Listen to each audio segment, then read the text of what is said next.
Kia ora. Welcome back to Behind the Scenes. We have some incredible things planned for you tonight, including a very sharp demonstration of prop weaponry. But before that, I'm your host Sean, and tonight it's time to head on behind the scenes. Up first, let us deep dive into a different kind of performance on a more rougher stage. From the corner side, let us discover the rising of a pro wrestler and where his future will lead. Here with us now is the wrestler Indigo Oro, aka Jordan. How Thanks are for you? having me, Sean. Oh, thanks for coming on the show. How has your morning been? Been pretty good so far. Yeah, it's been pretty good. I feel absolutely great. Super excited, and honestly, thanks for having me here. Oh, it's always a pleasure to have people on here. Now, I've got a few questions for you. We'll just go through them Ooh. one by one. Yeah, ooh. So, what made you want to wrestle? Because I imagine you've got at least some sort of stars or like a reference that makes you go, that's why I want to do it. It's honestly been, it's a funny story actually, because it's always been in the back of my head. Like growing up, I've always loved wrestling. I've always watched the shows. I'm up to date with the current stuff as well. Huh. And coming into a career path into professional dance, it's always been stuck in my head still. And I think the biggest push for me was seeing a friend of mine, Kurt Brown. He performed here in Auckland, and we haven't had contact for I'd say a good maybe year or so. And I saw him on a poster. I was like, wait, is that my friend from uni? And he's actually doing it. And I just remember us from back in the day just talking about it, wouldn't it be fun if we did wrestling? And it's one of those things where you just sort of talk about, and you're like, oh, okay. Seeing that in front of me, just wow, he actually did it. That was my biggest push in my life to enter the professional wrestling world. So yeah. Awesome. Here I awesome. am. So I imagine because to be a pro, you need to train. I Yeah. imagine training is tough. Oh. Can you tell us about that? So, realistically, I can tell you about the amount of times I've cried and some of the few times I've, threw up here and there. But the thing is, the training is absolutely amazing. I train with Fale Dojo, New Zealand, New Japan Pro Wrestling Dojo here in Auckland, Otahu. And they not only train you for, matches, your technique, but they also train you with body conditioning, the amount of cardio you have to do.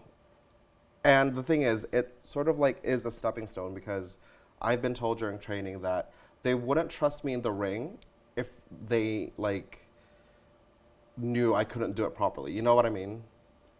Yeah. So if I can carry something heavy, I can do it. And honestly, it's been so fulfilling, because I've seen progress for myself after just 3 months.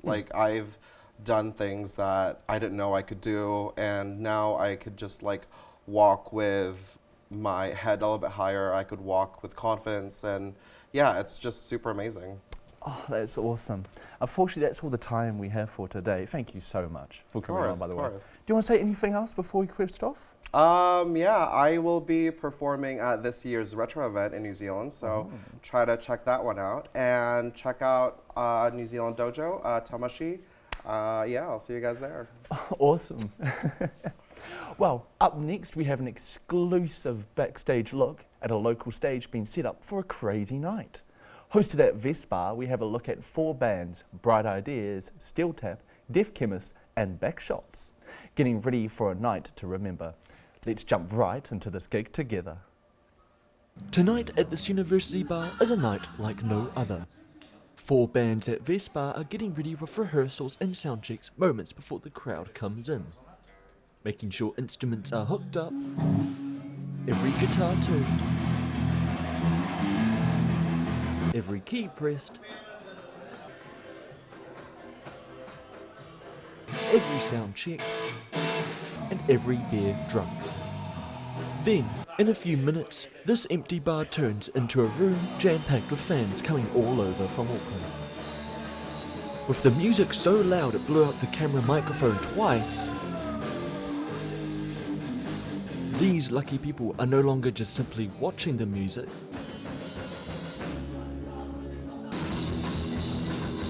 but instead being part of it. And I mean heart of it. I am so glad I got to be part of that experience. But now, we got something for you to be part of too. She Kills Monsters is a unique stage show inspired by the game Dungeons and Dragons as a girl embarks on a quest to reconnect with a memory of her nerdy sister. Here with me now is Thomas Julian, co-director of She Kills Monsters and the combat specialist. How are you today? I'm good, thank you. Thanks for having me. Oh, it's been a pleasure. So, what are these items we have today? They look very sharp. They are, well, they're blunted for stage, but they are stage weapons. Very nice. They're used for actors in theatre. Some of them are made industrially, some of them are made by hand.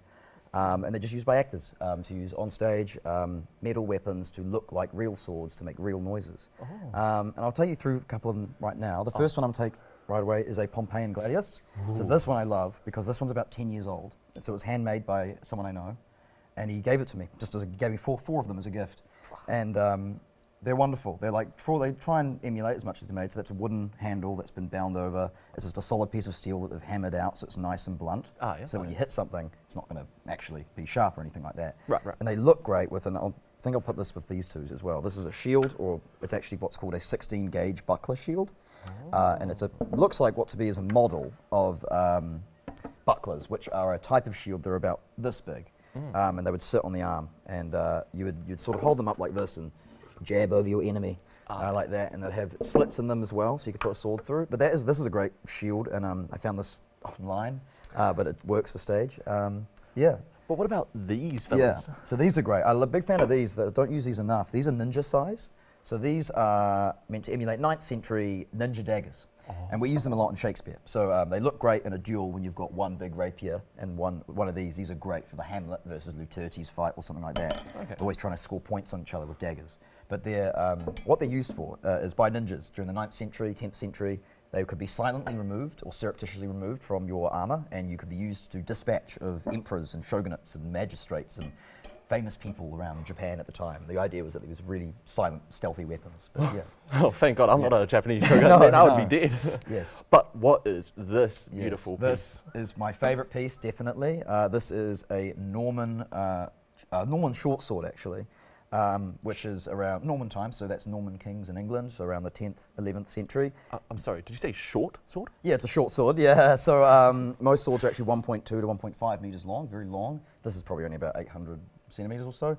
One-handed, you can use it with another shield, that sort of thing. Most swords that are longer than this are double-handed, and but this is a great one. These are probably my favorite to use on stage. They're really good value for money, really good quality, and I love these ones, and they're great for Shakespeare. Big, heroic sword. That's just big sword, and it's a beautiful, beautiful sword. I love that one a lot. Yeah.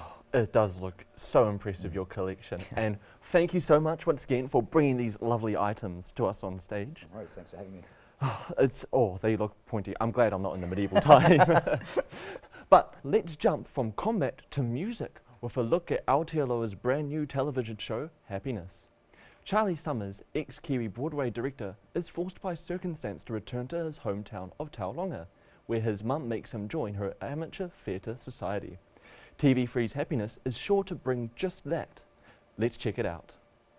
I am so happy you're home. This musical drama follows the story of ex-Broadway director Charlie, returning to his hometown of Tauranga while he waits for his visa. Now he doesn't remember the Tauranga Amateur Theatre. But while checking out the theatre company his mother works at, disaster strikes. What? They've rejected my visa.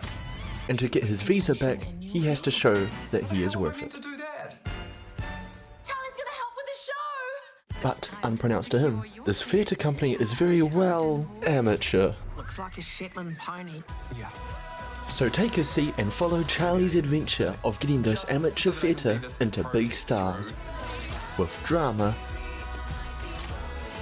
romance, and comedy all along the way. But keep going. Because trust me, when it comes to musicals, this one really takes it home. That had me absolutely buzzing.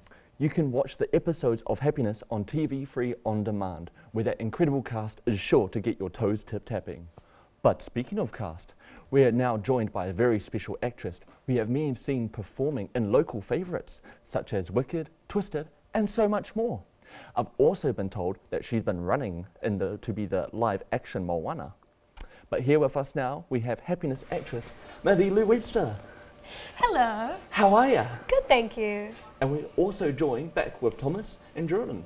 How are you guys again? Good. Good, Hi. good, thanks. Feeling Yeah. amazing. Oh, we've got a few questions lined up for you guys today. Right. Ooh. I hope you guys don't mind answering, but we're going to be talking about the differences in on-screen and off-screen performances in movies. So let's start off with question number 1. Let's go with you at the end there, Thomas. What are the differences in acting on-screen and off-screen, in your opinion? Off screen, you mean on stage, or just any? Oh, Yeah, on stage, yeah, sorry, yeah. yes. So off screen, I would say the big difference is for me is locality, if that makes sense. Like where you perform. So most film actors are very close up on their face, and so when you're nervous, you often show your nervous micro expressions here. But if you're on stage, you have to zoom out. You're 600 people are watching you or something. So if you're nervous and you're in a job interview, and everyone else can see you, you have to sit like this or something and sort of fiddle with yourself and make it bigger. And that's what I find is, in essence, really different, is a lot more vigilance on stage and applying to that bigger group of people that have to see from far away, because it's real life. It's not catered to the audience in their living room. They could see you up close and everything. So I really like theatre, and that it's much more embodied for that reason. What about you? Do you have anything to add, Luke? Yeah, I would agree. I mean, I would say that for stage, there's a lot of other things that you have to think about, like, can the audience in the back row see everything I'm doing? Do they understand what my character's doing? Could they see this little micro thing that I did? So it has to be like a micro thing, you know, but on screen, for me, it was just about, is what I'm feeling real? Like, would I react this way if I was this character? Whereas I don't have to think about as much when I'm on screen in terms of whether the audience can understand. But I feel like I kind of like the kind of more challenge of that on stage, is that it feels like more of an art of every part of your brain, I would say. And do you have anything else to add for us, or Those are pretty interesting perspectives, but within wrestling, especially in the indie scene here, sort of agree with you guys, but with all the character stuff, you have to like amplify it to 100. Like, if you think this is what you're gonna do character-wise, make it 100, you know, make it 200 if you can. And especially with like on-screen, off-screen stuff, us wrestlers, when we do perform, we kind of don't follow a camera. It's more like the camera follows us, Right. so to speak. And just like landing, like story-wise, we do show a story within the match, and it sort of escalates within the entire match itself. Like, which move is gonna like sell out to finish the entire match, you know, stuff like that. And yeah, it's just like, it is a different type of performance, but I'd like to say it's like a lot similar to pretty much what you guys said as well. So yeah. Well, we've only got time for one more question here. What about the differences in rehearsals?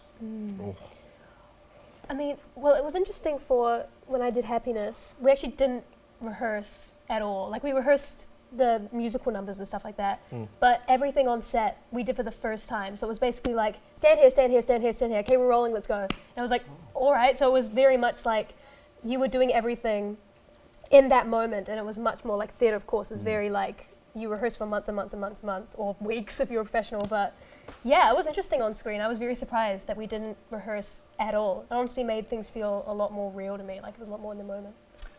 I've had a similar thing. It's the same thing with working in fights on set and then on stage. On stage, you're working with actors usually, and it's like two actors doing their main fight, and so they get to, that's a story that you're telling between actors. But on set, it's usually like, okay, you're in the background. You two are going to have a little fight whilst they talk.